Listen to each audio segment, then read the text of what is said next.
justement intervenir sur la question des migrants. Alors oui, pour cette délibération, mais j'y reviendrai, et je voulais intervenir sur la question des migrants parce que c'est vrai, mon intervention, elle n'est pas du tout politicienne et je ne m'inscris pas du tout dans une opposition politique. Je veux juste intervenir sur le plan humanitaire.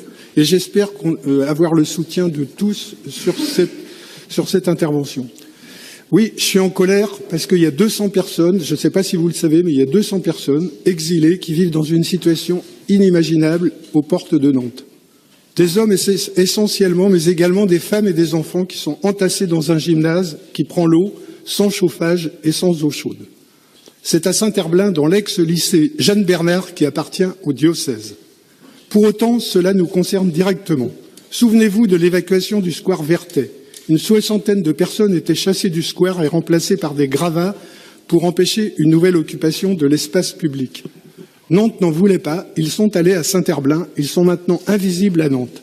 Depuis, toute personne arrivant sur Nantes vient chercher refuge dans ce gymnase, faute de solutions proposées par l'État. La ville s'occupe des suites de Davier, mais nous ne pouvons pas fermer les yeux sur ce nouveau scandale. Faut-il attendre un malheur, une épidémie pour agir ?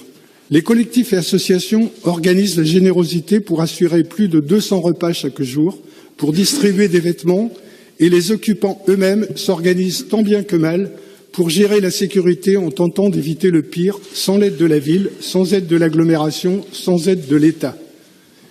Ils ont ouvert un squat la semaine dernière pour extraire les femmes enceintes et les enfants. Ils se mettent dans l'illégalité par humanité et font l'objet d'un référé d'expulsion au tribunal.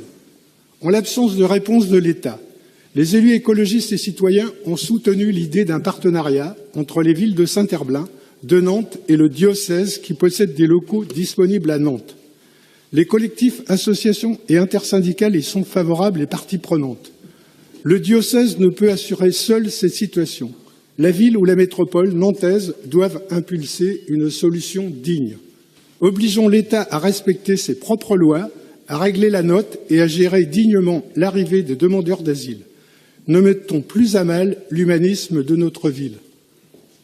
Le groupe des élus écologistes et citoyens votera évidemment la délibération présentée qui reconnaît et soutient les différents acteurs associatifs qui interviennent dans la lutte contre la discrimination, l'intégration des populations étrangères et l'égalité entre les femmes et les hommes.